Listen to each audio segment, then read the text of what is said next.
کی اس نشست میں خوش آمدید۔ آج ہم بات کریں گے کہ ریاستیں کس طریقے سے مختلف جو کرائسیز ہوتے ہیں ان کا تجزیہ کس طریقے سے کرتی ہیں۔ اس کے علاوہ جو بین الریاستی تعلقات میں بہت سی چیزیں جو ہیں وہ سطح آب پہ ہوتی ہیں، لیکن بہت سی زیر آب بھی ہوتی ہیں، اور وہ چیزیں جو ہیں چونکہ ان کے بارے میں پتہ نہیں چلتا، کانفیڈینشیل فائلز میں ہوتی ہیں، تو اس لیے یہ معلوم نہیں پڑتا کہ کس وقت کس نے کیا فیصلہ کیا۔ ظاہر ہے لوگ کتابیں بھی لکھتے ہیں، تجزیے بھی ہوتے ہیں، کوئی نٹس اینڈ بولٹس انفارمیشن جو ہے وہ باہر بھی آ جاتی ہے، لیکن جو سبسٹینٹیو انفارمیشن ہے وہ باہر آنا جو ہے تجزیہ کے لیے وہ بہت ضروری ہے۔ اب اس میں مختلف ممالک میں، خاص طور پہ جو ڈیولپڈ ممالک ہیں جہاں پہ رائٹ ٹو انفارمیشن بھی ہے، اس کے علاوہ باضابطہ قوانین ہیں کہ آپ اس قسم کی کانفیڈینشیل فائلز جو ہیں ان کو ایک خاص مدت کے بعد ڈی کلاسیفائی کر دیں گے، یعنی ان کو عوام الناس کے مطالعے کے لیے کھول دیں گے۔ اور یہ 1999 سے سینٹرل انٹیلیجنس ایجنسی، جو امریکہ کی ایک پریمیئر انٹیلیجنس ایجنسی ہے، انہوں نے یہ اپنی فائلز جو ہیں وہ ڈی کلاسیفائی کرنے کا سلسلہ شروع کیا، اور ابھی 17 جنوری کو انہوں نے 9,30,000 کانفیڈینشیل فائلز جو ہیں وہ ڈی کلاسیفائی کیے۔ اس دفعہ یہ ہوا ہے کہ پہلے جب وہ یہ ڈی کلاسیفائی کرتے تھے تو میری لینڈ میں جو نیشنل آرکائیوز ہیں اس میں ان کو رکھا جاتا تھا، اور لوگوں کو فزیکلی جا کے وہاں پہ ان کے چارج جو ہے وہ سسٹم سے کہ جہاں پہ وہ جا کے آپ ان فائلز کا مطالعہ کر سکتے تھے۔ اور اسی لیے جو تجزیہ کار ہیں، جو اسکالرز ہیں، وہ ظاہر ہے اس قسم کی جب ڈی کلاسیفائڈ فائلز نکلتی ہیں تو وہ جا کے ان کا مطالعہ کرتے ہیں، کیونکہ اپنی تحریروں کے لیے اور اپنے تجزیے کے لیے اور اپنی کتابیں لکھنے کے لیے ان کے لیے بہت ضروری ہوتا ہے کہ وہ اس قسم کی انفارمیشن جو ہے اس کو اسٹڈی کریں۔ لیکن اس دفعہ یہ ہوا ہے کہ انہوں نے آن لائن اس کو ڈال دیا ہے، so one doesn't have to physically go to Maryland National Archives, بلکہ اور اس ریڈنگ روم کے نام سے آن لائن جو ہے یہ تمام فائلز جو ہیں یہ پڑھی ہوئی ہیں، اور کوئی بھی جس کے پاس کمپیوٹر ہے یا اسمارٹ فون ہے اور انٹرنیٹ کنیکشن ہے وہ جا کے ان فائلز کا مطالعہ کر سکتا ہے۔ پچھلے دنوں سے جب سے یہ فائلز نکلی ہیں، ظاہر ہے یہ سرچبل ڈیٹا بیس ہے، تو اس میں پاکستان کے حوالے سے کیا ہو رہا تھا، انڈیا کے حوالے سے کیا ہو رہا تھا، یہ تمام چیزیں جو ہیں یہ اب اخباروں میں بھی آ چکی ہیں۔ اس میں آج ہم اس کے حوالے سے کچھ بات کریں گے، کیونکہ کچھ جو ہے وہ بہت دلچسپ جو ہے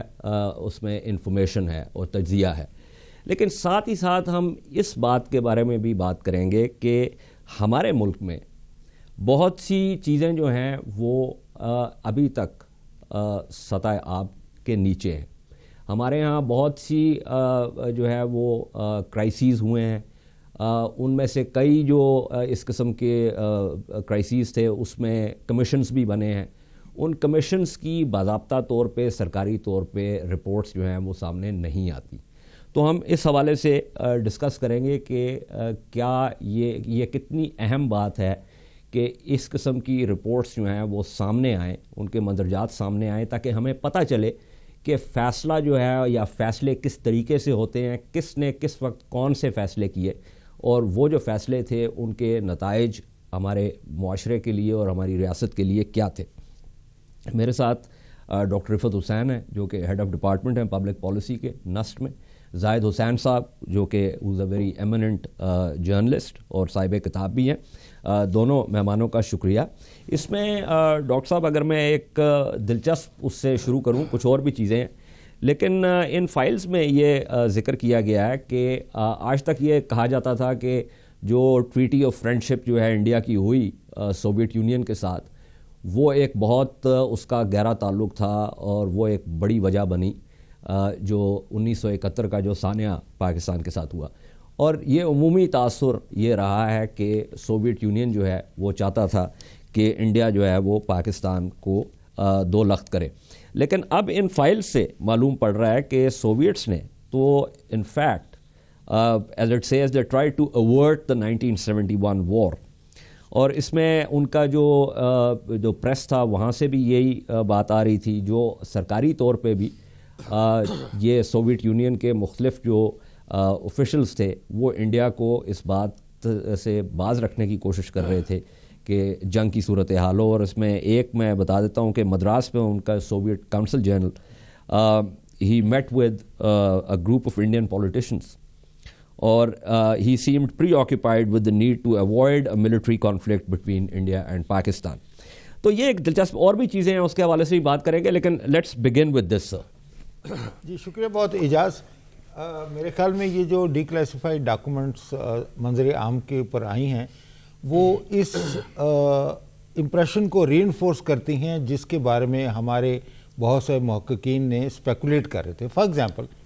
جب یہ سارے کا سارا پاکستان کی ملٹری نے وہاں پہ 23 مارچ 1971 کے بعد جب انہوں نے ملٹری ایکشن کیا, اس کے بعد جب صورتحال بگڑی تو اس وقت کے جو سوویت یونین کے پریزیڈنٹ تھے پٹگورنی, انہوں نے ایک خط یحییٰ خان کے نام لکھا جس میں انہوں نے ایک تصفیہ اس جو انٹرنل کرائسس ہے جو کہ وار کی جانب دونوں ملکوں کو لے جا رہا تھا, because the Indians were determined to take advantage of the crisis in east Pakistan. تو انہوں نے خط لکھا جس میں انہوں نے اس بات کا اعادہ کیا کہ سوویت یونین نہیں چاہتا کہ پاکستان ٹوٹے.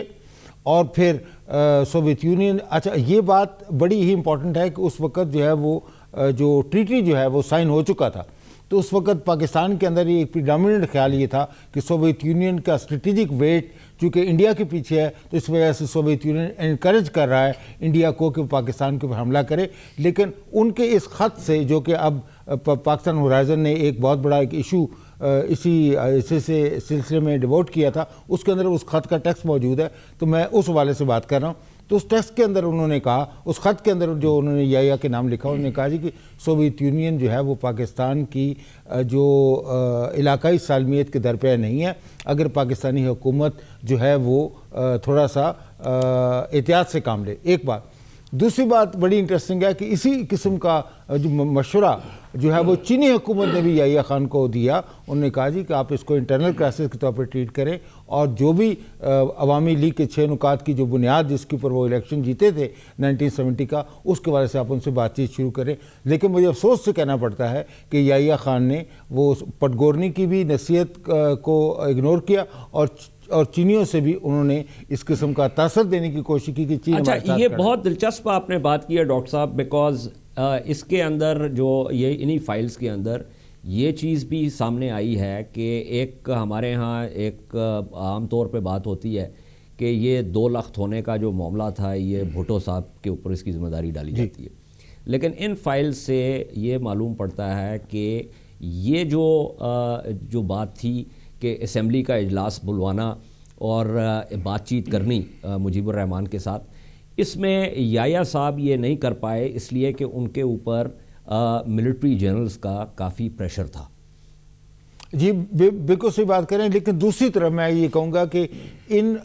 جو نیولی کلاسیفائڈ ڈاکومنٹس ہیں ان سے یہ تاثر بھی ملتا ہے, جو کہ میں سمجھتا ہوں میری دانش میں کم از کم جتنا تاریخ کا مطالعہ ہم نے کیا ہے اس کے بعد سے وہ غلط امپریشن ہے کہ Indira Gandhi was actually seeking reconciliation with Pakistan, لیکن اس کے اپوزٹ جو فورسز جو تھیں وہ اتنا اس کو وہ جنگ کی طرف دونوں ملکوں کے تعلقات کو دھکیلنا چاہتی تھی. یہ بات سی آئی اے کی جو ارلیئر ڈاکومنٹس ہیں اس کے اندر وہ بڑے واضح طور پر انہوں نے کہا کہ جولائی 71 کے اندر انہوں نے اپنی کیبنٹ کی ایک میٹنگ کال کی. اس میٹنگ کے 3 آبجیکٹیوز تھے. انہوں نے کہا جی کہ ہم پاکستان کی فوج کو جو ہے وہ بالکل اپنے ماتحت لانا چاہتے ہیں, we are seeking the destruction of the Pakistan army, اور وہ ساؤتھ کا جو بارڈر ہے جس کا آزاد کشمیر کے ساتھ تعلق ہے اس کو وہ انڈیا کے حق میں وہ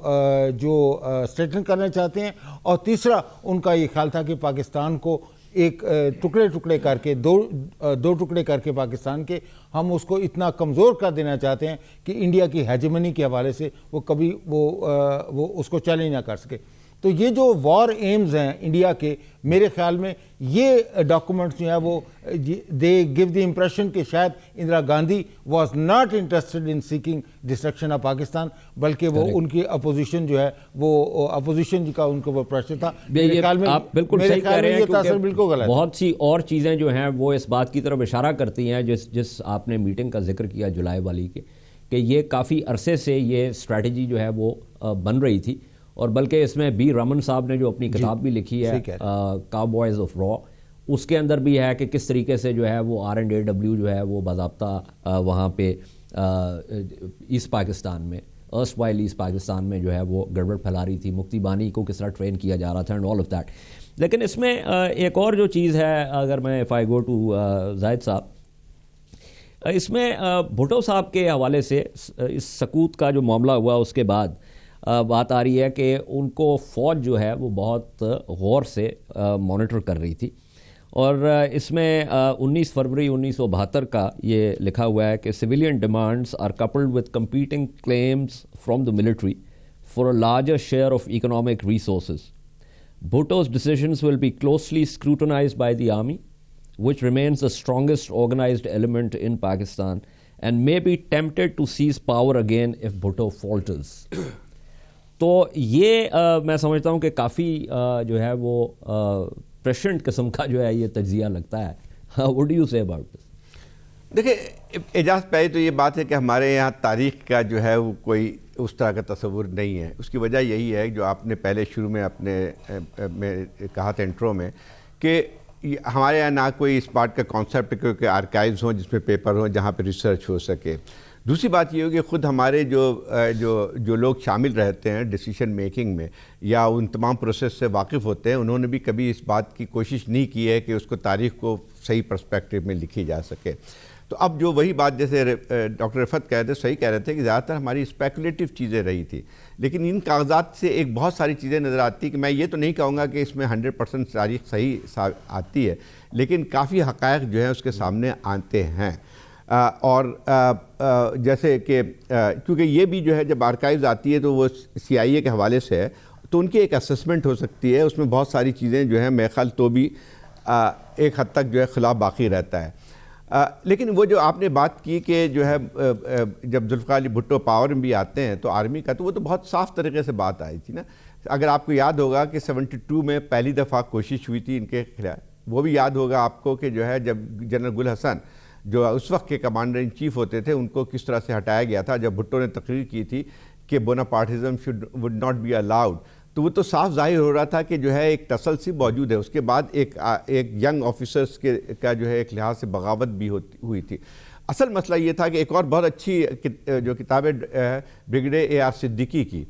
اگر وہ آپ دیکھیں کہ جو ہے وہ اس وقت ISPR کے ہیڈ ہوا کرتے تھے، ان کی کتاب ہے، تو فوراً مشرقی پاکستان میں کیا ہوا، اس کے بعد جو ہے اس کے بعد کیا سلسلہ رہا تھا، تو اگر آپ اس کو پڑھ لیں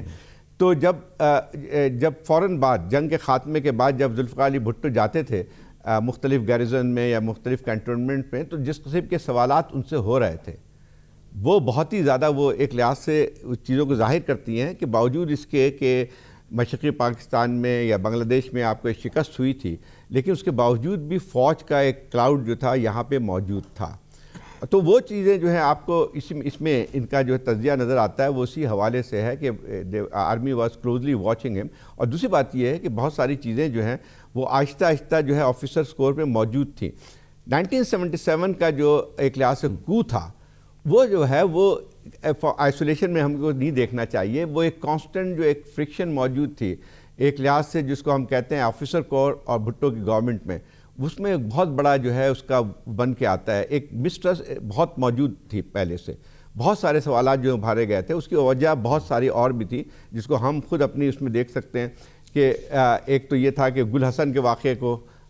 دا آرمی کے جو ہے وہ کبھی بھی فارگیو نہیں کیا، ایک تو یہ بات ہوئی. دوسری بات ان کو یہ کہنا تھا کہ جو ہے بھٹو جو ہے وہ آرمی سولجرز اور آرمی آفیسر کے درمیان جو ہے وہ ایک لحاظ سے گیپ بڑھا رہے ہیں، کیونکہ وہ ہمیشہ ان کا ایک رہتا تھا جو ہے کہ جب بھی گیریزن میں جاتے تھے یا تقریر کرتے تھے تو ان کا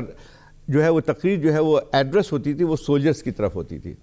تو وہ ایک یہ ساری چیزیں جس کو میں سمجھتا ہوں کہ بہت سارے جو ہے حقائق سے پردہ ضرور اٹھے گا ان پیپر سے، لیکن بہت ساری چیزیں جو ہیں اس کو ہمیں ایک لحاظ سے لنک بنانا بھی پڑے گا. یعنی ضروری نہیں ہے کہ بہت سارے جو ان کی ایک اسسمنٹ تھی اس میں بہت سارے گیپس ابھی بھی موجود ہوں گے یقین طور پہ، لیکن ہمارا فرض ہوتا ہے یا اس ملک کے اندر جو لوگ No, absolutely. Let me go back to doctor صاحب. ڈاکٹر صاحب ابھی پہلے بات ہو رہی تھی، وہ آپ نے ذکر کیا کہ سوویٹس نے جو ہے وہ خط بھی لکھا اور یہ بات واضح تھی کہ سوویت یونین جو ہے وہ پاکستان کے حصے بکھرے نہیں دیکھنا چاہ رہا تھا. لیکن اس کے اندر جو اسیسمنٹ ہے جب سوویٹس نے آمو کراس کیا اور افغانستان میں آ گئے تو اور ہمیں یہ بھی پتہ ہے کہ اس کے بعد جو یہ دیگو کادوویز اور سگ ہیریسن کی کتاب بھی تھی اس میں بھی یہ بات واضح ہو گئی ہے کریملن کے ڈاکیومنٹ سے کہ even as they cross the Amu وہ میسیجز بھیج رہے تھے کہ ہم صرف یہاں پہ اسٹیبلائز کرنے کے لیے آئے ہیں پی ڈی پی اے کی گورنمنٹ کو اور ہم اس سے زیادہ کچھ نہیں چاہتے. لیکن پاکستان کی اسیسمنٹ تھی کہ اگر افغانستان کے اوپر سوویت جو کنٹرول ہو گیا تو وہ جو ہے اس کا ایک اثر پڑے گا بلوچستان میں اور بلوچستان میں اور پاکستان کی جو پولیٹکس ہے اس کے اوپر بھی ایک اثر پڑے گا. انہوں نے یہ بھی کہا کہ یہ جو ایک فیئر آف کلیوژن بھی تھا between Moscow and new Delhi. تو اب آپ ظاہر ہے ہائنڈ سائٹ از 2020 آپ سمجھتے ہیں کہ یہ اسیسمنٹ اس زمانے میں درست تھی یا یہ ایک پیرانویا تھا؟ جی میرے خیال میں اعجاز اس وقت کا اگر نیریٹو دیکھیں نا تو پوری ڈومینیٹ نیریٹو یہ تھا کہ Soviet Union is moving in the direction of the Persian Gulf اور Afghanistan will be just a stopover for them on their way to Persian Gulf. اور اس کے حوالے سے ان کا خیال یہ تھا کہ جو آئل کے جو گلف کے جو آئل ریسورسز ہیں اس کے اوپر سوویت کی الٹیمیٹلی نظر لگی ہوئی ہے تو ان کا راستہ روکنے کے لیے. لیکن ڈاکٹر صاحب ایک وضاحت کیجیے گا کہ اسی زمانے میں آپ کو یاد ہے کہ سائرس وینس اور برزینسکی کے درمیان امریکہ میں یہ ڈیبیٹ چل رہی تھی جس میں وینس واز کانسٹنٹلی سیئنگ کہ جی سوویٹس کی آپ اگر فورس سائز دیکھیں تو یہ اس قسم کی چیز وہ نہیں کر سکتے. برزینسکی از لیٹر آن ریکارڈ کہ بھائی وہ ڈیبیٹ جیتنا ضروری تھا کیونکہ that was the beginning of the roll back of the Soviet empire. جی بہت ہی دلچسپ نقطہ اعجاز آپ نے اٹھایا ہے کیونکہ برزینسکی ہی از فرام پولینڈ اس کے پیرنٹس بھی وہاں سے پولینڈ سے ہو کے آئے تھے and he entertained a وسرل hatred for the any form of Soviet expansion. اور اس زمانے میں وہ جو ڈیبیٹ کی جس کی آپ بات کر رہے ہیں اس کے اندر ان کا خیال یہ تھا کہ یہ گاڈ سینڈ اپرچونٹی ہے ہمارے لیے کہ سوویتس کا افغانستان کے اندر جانا. اس کے موٹیوز کے اندر انہوں نے کہا جی کہ ہم اس کو اوفینسو موٹیوز کے طور پہ ہم پیش کریں گے, ہم یہ کوئی ڈیفینسو لاجک جو ہے جس کا ادراک سوویت یونین کو بھی تھا اور ان کی وڈرال اس بات کی غماز ہے وین دے فاؤنڈ کہ they could not win the war so they withdrew as a result of Geneva Accord. لیکن اس زمانے میں Brzezinski was one of the most hawkish elements. اور ایک اور حوالے سے جب یہ نیشنل سیکورٹی کونسل کے جب یہ نیشنل سیکورٹی کے ایڈوائزر تھے اس وقت ایک آپ کو یاد ہوگا کہ ایک پریزیڈینشیل ڈائریکٹر 59 کے حوالے سے اس کے اندر برزینسکی واز کوٹنگ کہ اگر ہمیں سوویت یونین کے اوپر نیوک سے بھی حملہ کرنا پڑا تو ہمیں کرنا چاہیے because they were evil incarnate. تو یہ جو Brzezinski is one of those who claims کہ بڑی جو اپنے بیانات میں اور اپنی اسٹیٹمنٹس میں is on record for having said کہ سوویت یونین کو کا افغانستان کو سوویت یونین کا ویتنام بنانے میں امریکہ نے اور مجاہدین نے اور پاکستان نے ان کا بڑا رول ادا کیا. یہ تو ایک اس سوال کا جواب ہے جو آپ نے کیا. لیکن میں اصل کی طرف آنا چاہتا ہوں. دیکھیے سوویت یونین نے جس طریقے سے یہ نہیں ہے کہ جب برزینسکی جب یہ انہوں نے افغانستان پہ حملہ کرنے کا یا افغانستان کے اندر ملٹریلی انٹروین کرنے کا فیصلہ کیا تو سوویت یونین میرے ذہن میں کسی قسم کا ڈاؤٹ نہیں ہے کہ اگر ان کے اگریسو ڈیزائنز ہوتے, اگر وہ واقعی افغانستان کو ایبزارب کرنا چاہتے تھے اس وقت کی سوویت امپائر کے اوپر تو وہ پھر اتنا لمیٹڈ کنٹینجنٹ یا اتنی لمیٹڈ فورس کو نہیں بھیجتے. اب جو ڈاکومنٹ ڈی کلاسیفائی ہوئی ہیں سوویت سورسز سے ان سے یہ پتہ چلتا ہے کہ ان کا آبجیکٹو 6 months to 9 months کی انٹرونشن کے اوپر تھا اور اس آبجیکٹیوز کو فرسٹریٹ کرنے کے لیے the America went for an escalation strategy. اس اسکلیشن اسٹریٹجی کے تحت انہوں نے پھر ایک گلوبل الائنس بنایا جس میں پاکستان کا ایک مرکزی کردار تھا. یہ چیزیں جو ہے وہ جو کتاب لکھی ہے گوسٹ وارز اس کے اندر اسٹیو کال نے بڑے تفصیل سے ڈاکومنٹ کیا کہ سوویت یونین کو کیا کر رہے تھے. لیکن میں I still remain wedded to the idea کہ Soviet Union was they looked at it, the Afghan insurgency or the inability of the PDP government to control the events in Afghanistan. تو اس کی وجہ سے انہوں نے ایک as an extension of that defence parameter کے طور پہ وہ افغانستان میں گئے. اور میں سمجھتا ہوں کہ ان ریٹروسپیکٹ یہ بات بالکل صحیح ہے کہ سوویت یونین کو اگر تھوڑی سی بریدنگ سپیس یہ دیتے تو ہو سکتا ہے کہ وہ افغانستان کو اسٹیبلائز کرنے کے بعد وہ واپس چلے جاتے اور وہ افغانستان کے اندر جو بعد میں جو جس خانہ جنگی کا جس خون خرابے کا سامنا کرنا پڑتا ہے وہ the opportunity for that would not have arisen. میں نے ایک وقفہ لینا ہے. میں ایک وقفے پہ جانے سے پہلے یہ بھی کہہ دوں کہ ہماری کیلکولیشن میں ایک اور بھی چیز ہے اور اس کے حوالے سے بھی بہت سا لٹریچر ہے, واپس آ کے اس کے بارے میں بات کریں گے کہ ہم جو اس وقت اپنی جوہری صلاحیت جو ہے جس کے اوپر ہم کوورٹلی کام کر رہے تھے, ہمارا یہ خیال تھا اور بہت حد تک یہ خیال درست بھی تھا کہ اگر ہم اس میں شامل ہو جاتے ہیں تو Americans will look the other way. اس کے علاوہ آف کورس افغانستان کی طرف سے جو ہمارے پہ ہمیشہ پریشر رہا تھا اور جو انٹرنیشنل بارڈر ہے جس کو افغانستان ابھی تک ڈیورینڈ لائن کہتا ہے اس کا بھی معاملہ تھا, وہ بھی ہماری کیلکولیشن کا حصہ تھا. سب چیزوں کے بارے میں بات کرتے ہیں آپ اس پہ.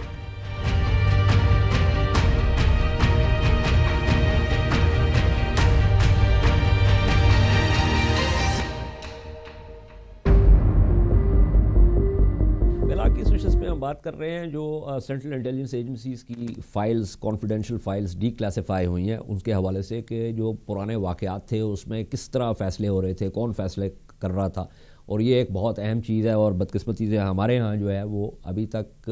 ان چیزوں کو کھولا نہیں جاتا تاکہ تحقیق ہو سکے اور وہ تحقیق کے نتیجے میں صحیح تجزیہ ہو سکے اور اس تجزیے کے نتیجے میں یہ دیکھا جائے کہ ہم نے پہلے کیا غلطیاں کی تھیں اور کیا ہم ان غلطیوں کو دہرا تو نہیں رہے. اس میں زاہد حسین صاحب جو بات ہوئی ایک تو جو افغانستان کے حوالے سے کوئکلی کہ جو ہماری کیلکولیشن تھی جس میں نے جیسے وقفے پہ جانے سے پہلے کہا کہ اس میں جوہری صلاحیت کا معاملہ بھی تھا, اس کے اندر جو افغانستان کا جو ارڈینٹزم ہمارے خلاف تھا وہ بھی ایک چیز تھی. تو اس میں کچھ تھوڑا سا آپ اضافہ کریں گے. لیکن ایک اور انٹرسٹنگ چیز یہ ہے کہ ان فائلز میں یہ بھی ہے کہ امریکنز کو اس بات کا پتہ تھا کہ پاکستانی جو ہیں وہ امریکہ پہ اعتماد نہیں کرتے. دیکھیں ایک تو تھوڑا سا جب سوویٹ ٹروپس آئی تھیں افغانستان میں, تھوڑا سا اس کو بیک گراؤنڈ بھی دیکھنا چاہیے جو اس سے پہلے کے واقعات ہو رہے تھے. افغانستان میں چپقلی بہت بڑھ گئی تھی. اگر ایک لحاظ سے سمجھا جاتا تھا کہ ایک بفر کی تو افغانستان جو تھا وہ کولڈ وار کے زمانے میں ایک بفر کے طور پہ دیکھا جاتا تھا جو کہ سمائی ایک سمجھا جاتا تھا کہ جو ہے وہ سوویٹ ایریا آف انفلوئنس میں آتا ہے. جو جب ہم کولڈ وار کے زمانے کی بات کرتے ہیں تو ایک ڈویژن جو تھا ایریا آف انفلوئنس کا اس میں بھی ایک بات تھی, لیکن وہاں پہ افغانستان میں بہت ساری سیاسی تبدیلیاں بھی آتی جا رہی تھیں. سیاسی تبدیلیاں جو تھیں وہاں پہ پہلے داؤد نے جو ہے ظاہر شاہ کا تختہ الٹا تھا, پھر اس کے بعد جو ہے یہ کہا جا رہا تھا کہ ویسٹ کے ساتھ زیادہ قریب ہوتے جا رہے ہیں. تو یہ تمام چیزیں جو تھیں وہ ایک لحاظ سے پہلے گریٹ گیم میں جو ان کی پوری ایک وہ بن کے آتی تھی, تو وہ جو ہے اس کے بھی تناظر میں دیکھا جا سکتا ہے. تو یہ بات میرے خیال صحیح ہے کہ جو ہے رشیا کے یہ سوویٹ یونین کا جو اس وقت مداخلت تھی وہ something more to do as a defensive step rather than an aggressive step. تو یہ ایک بہت بڑا فرق آتا تھا کیونکہ ہمارا پورا ایک کانسیپٹ جو یہاں پہ ترتیب دیا گیا تھا وہ وہی تھا کہ یہ ایک پہلا اسٹیپ ہے جو کہ وارم واٹر تک رشیا کو لے کے جانے کا ایک پورا ایک جو کہا جاتا تھا کہ اس کا اصل مقصد ہے. تو ہم نے اس کو تناظر میں دیکھا. دیکھیں ایک اور بات بھی آتی ہے کہ یہ 79 میں ایک اور بہت اہم واقعہ ہوتا ہے اس علاقے میں وہ ہے ایرانین ریولیوشن. اور یہ دونوں کمبائن ہو کے اس کو آئسولیشن میں نہیں دیکھ سکتے ہیں کہ صرف افغانستان میں جو واقعات ہو رہے تھے. تو سب سے ایک تو یہ تھا کہ وہاں پہ جو سار ریولیوشن کہلاتا ہے, یعنی ایک لحاظ سے کمیونسٹ ریولیوشن جو تھا وہاں پہ افغانستان میں, اور it coincided with 1979 revolution in Iran, جس نے جو ہے جو ویسٹ کا سب سے بڑا الائی اس وقت وہاں پہ تھا اس کا ایک لحاظ سے تختہ الٹا جاتا تھا. تو وہ ایک لحاظ سے ٹرموائل جو تھا وہ ایک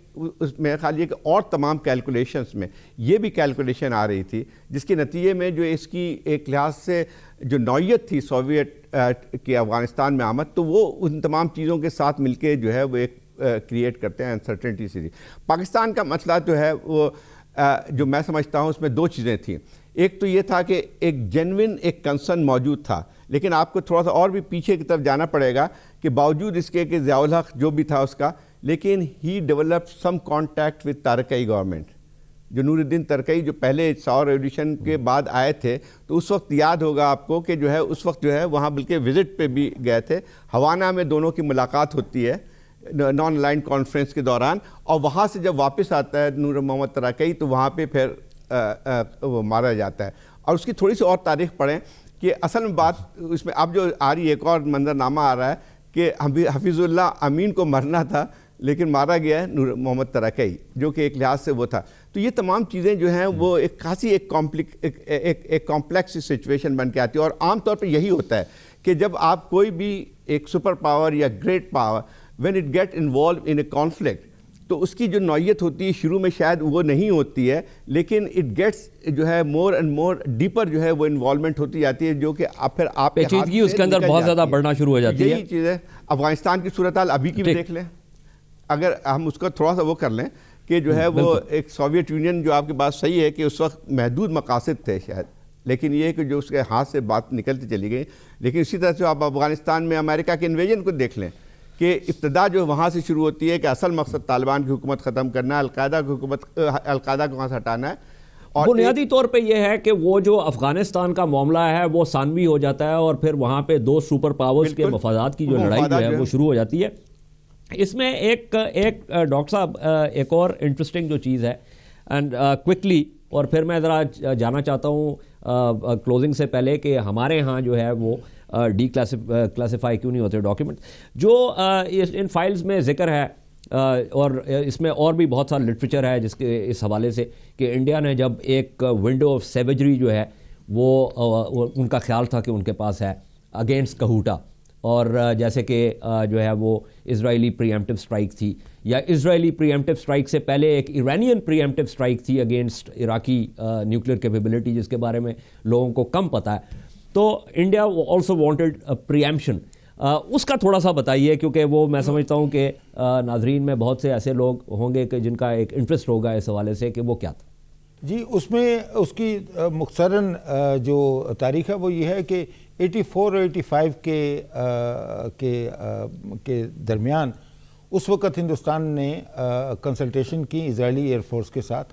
اور اسرائیلی فورس اس سے پہلے جو اشراق جو ہے اس کے اوپر حملہ کر کے عراق کے نیوکلیئر ریئیکٹر کو تباہ کر چکی تھی. تو ان کا خیال یہ تھا کہ پاکستان کے پاس اس وقت اس قسم کا دفاعی نظام موجود نہیں ہے. ان کی پرسیپشن یہ تھی, میرے خیال میں اگر وہ ٹیسٹ کرتے خدا نہ خواستہ تو شاید پاکستان ان کو سرپرائز دے سکتا, لیکن ان کا خیال یہ تھا. تو اس کے حوالے سے انہوں نے کنسلٹیشن کی, اور یہ واشنگٹن پوسٹ نے, اس زمانے میں اسٹینفرڈ میں تھا, تو واشنگٹن پوسٹ نے ایک سٹوری کی تھی جس میں انہوں نے کہا تھا کہ Israeli air force in consultation with India was planning a credible attack against Pakistan. اور اس زمانے میں ان کا, لیکن بعد میں جب یہ اندرا گاندھی کے پاس جب یہ فائنل ڈیسیژن کے لیے یہ میمو یا انفارمیشن یا جو ایکشن پلان پہنچا, تو وہ پھر اندرا گاندھی نے اس کو ویٹو کر دیا آن دا گراؤنڈ کہ وی may not be able to carry out the attack. اور پاکستان نے اس وقت یہ کہا تھا کہ any attack on Pakistan nuclear facilities, یاد رہے کہ یہ 4 سال پہلے کی بات ہے جب 1988 میں دونوں ملکوں کے درمیان یہ معاہدہ ہوا کہ ایک دوسرے کی نیوکلیئر فیسلٹیز کو وہ اٹیک نہیں کریں گے. تو اس وقت اندرا گاندھی کے ڈیسک پہ جب یہ بات پہنچی تو پھر انہوں نے اس کو ویٹو کر دیا, and then the Israelis also veto. تو دیر آر ملٹیپل انسٹنسز, کم از کم یہ انسٹنسز ہمارے پاس موجود ہے جس کے اندر جوائنٹ اسرائیلی اور انڈین اٹیک واز کنٹمپلیٹڈ اگینسٹ کہوٹا. اور آپ کو یاد ہے کہ اسی زمانے میں بہت سارے کہوٹا سے ریلیٹڈ بہت ساری انٹروژن جو ہیں, بی بی سی کی کوئی برٹش جو ہے وہ جو ڈپلومیٹس تھے دے ور فاؤنڈ نیئر دی, اور وہ کچھ انہوں نے کچھ گیجٹ بھی انسٹال کر دیے تھے which in the ordinary language would mean that they will emanate signals کہ اس کے والے سے جو اٹیک ہوگا. اور اور پاکستان نے پھر اس وقت سے لے کے وہ کہوٹا کے اندر جو ہے فیسلٹیز کو بھی بہت زیادہ سیکیور کیا. تو اوکے جی, اور اوکے سر, میں ایک اور کوئکلی جو زاہد صاحب کی طرف میں جانا چاہ رہا ہوں, وہ اس حوالے سے, کیونکہ پھر وہ بات میں کرنا چاہ رہا ہوں بفور کلوزنگ کہ ہمارے ہاں فیصلے کس طرح ہوتے ہیں. اور زاہد صاحب نے اس کے حوالے سے سٹوری بھی کی تھی, in fact he broke the story. یہ شہباز ایئر بیس کے حوالے سے یہ بات آ رہی ہے سیکرٹ بیسز کا. تو اس میں اور یہ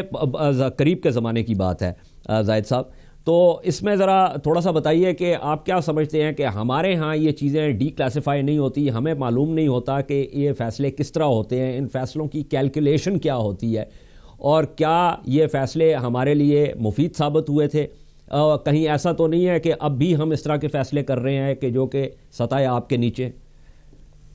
دیکھیں بات یہ تھی کہ اعجاز ہم نے جو بہت ساری غلطیاں جو ہمارے یہاں ہوتی رہی ہیں اس کی ایک سب سے بنیادی وجہ ہے کہ ایک انسٹیٹیوشنل یا ایک ویل تھاٹ آف اس کے جو ہے اسٹریٹجی کے نتیجے میں فیصلے کم ہی ہوئے ہیں، کیونکہ زیادہ تر جو ہے اگر آپ دیکھیں تو ایک لحاظ سے اتھارٹیرین ریجیمز رہی ہیں جب ہمارے جو کرائسس پیریڈ رہے ہیں اس میں، تو وہ جو ہے اس کی ایک وجہ بہت نظر آتی ہے. لیکن ہمارے یہاں ایک چیز ہے کہ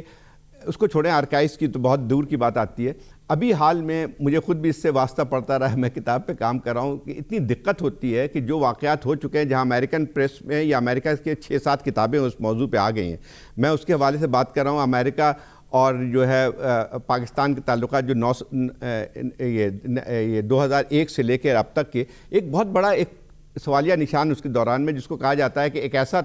ایسے تعلقات تھے ہمارے جس میں نہ فرینڈز کے تھے نہ اینیمیز تھے، دونوں کی ایک مکسچر سی نظر آتی ہے. اور اس پہ جو ہے اس وقت کم از کم 6 یا 8 کتابیں امریکہ میں شائع ہو چکی ہیں مختلف ان کی. لیکن یہاں پہ کوئی بھی تیار نہیں ہوتا ہے کہ اس چیز کو بتایا کہ بھئی ان کا کیا پوائنٹ آف ویو تھا. بات یہ آتی ہے کہ یہ چیزیں ہمارے لیے بہت ہی خطرناک ہوتی ہے کہ اگر یہ چیزیں نہیں آتی ہیں، جہاں پہ اگر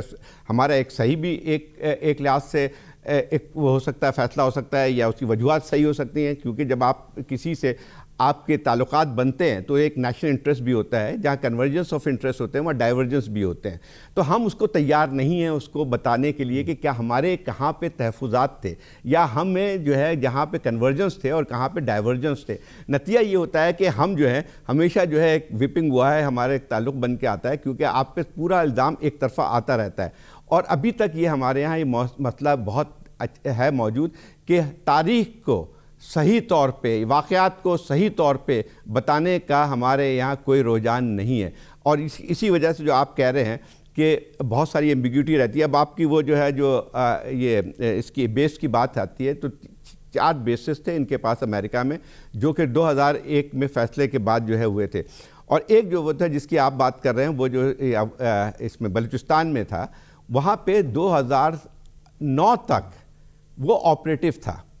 بلکہ وہاں سے جو ہے آپ کے یہ جو ہے زیادہ تر جو ہے ڈرون سٹرائکس جو ہو رہی تھی وہ وہاں سے ہو کے آ رہی تھی. اور وہ جو ہے یعنی ایک لحاظ سے موجود تھا. وہ بھی جو اسٹوری ہمیں جو ایکسیڈنٹلی ہم اس پہ جو ہے وہ جو آ گئے تھے اس پہ، اور بعد میں شروع میں تو اس پہ ریئیکشن آیا کہ نہیں ہے اس قسم کا. اور پھر آپ کو یاد ہوگا 2011 میں جب پاکستان اور یہ امریکہ کے درمیان تعلقات بہت کشیدہ ہو گئے تھے اسامہ بن لادن کے اٹیک کے بعد، یا پھر اس کے بعد جو ہے اس کے بعد جو حملہ کیا تھا پاکستانی چوکی اس میں میمن میں، تو وہ اس کے بعد جو ہے پھر آپ نے اس کو بند کیا. شمسی ایئر بیس کی بات کر رہا ہوں. شمسی ایئر بیس سے وہ باقاعدہ آپریٹو رہے ہیں 2011 تک، اور وہاں پہ آپ کو کوئی پتہ نہیں تھا کہ اس پہ وہ کریں. اور ایک ایسی باتیں ہمارے یہاں تو عجیب سی باتیں ہوتی ہیں نا، جس کی وجہ سے پوری تاریخ کو مسخ ہو جاتی ہے.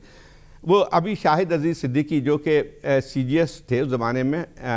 شروع کے پیریڈ میں 2002 3 4 میں، جہاں پہ سب کو پتہ ہے کہ سی جی ایس جب ہوتا ہے تو وہ جو ہے وہ ہی is one of the most powerful person. In fact actually تمام جو لاجسٹک یا تمام چیزیں جو ہے موومنٹ کی اس کے جو ہے نالج کے بغیر نہیں ہوتی ہیں.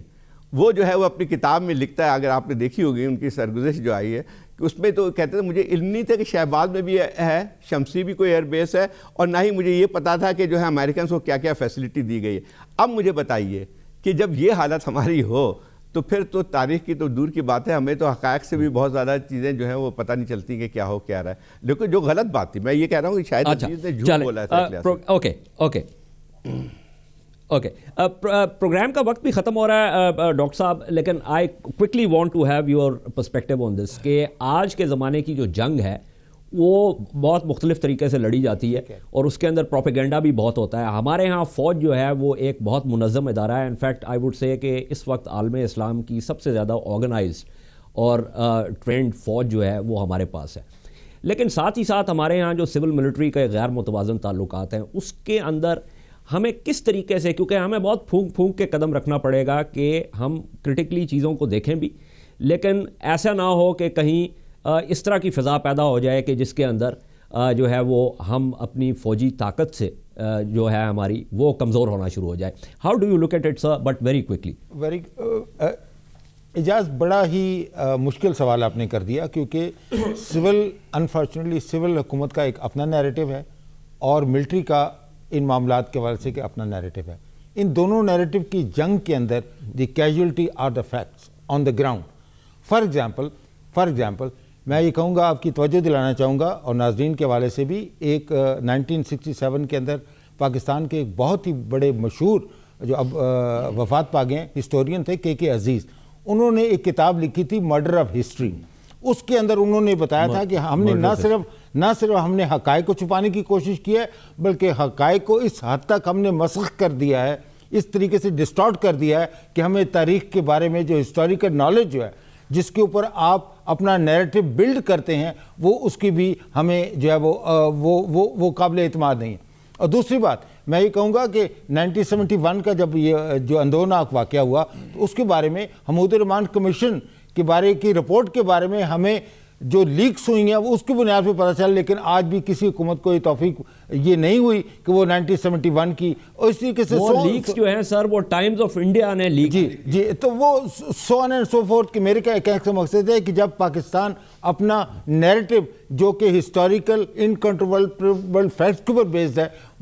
وہ چھپائے گا یا اس سے ڈینائی کرے گا، تو وہ پھر پاکستان کی سٹوری کبھی بھی کریڈیبل نہیں ہے. اجازت میں تھوڑا سا ایک ایڈ کر دوں کہ ایک المیہ ہے کہ ہمیں اپنے ملک کی تاریخ کے بارے میں جو ہے وہ CIA آرکائیو سے جو ہے ساری معلومات مل رہی ہیں. بالکل absolutely. I think you this basically says it. بہت بہت شکریہ ڈاکٹر رفعت حسین، زاہد حسین صاحب. یہ پروگرام آپ نے دیکھا، اس میں بہت سی باتیں جو ہیں وہ تشنہ رہ گئی ہیں. بہرحال وقت ختم ہو گیا، مجھے اجازت دیجیے، اگلے ہفتے پھر آپ سے ملاقات ہوگی. خدا حافظ.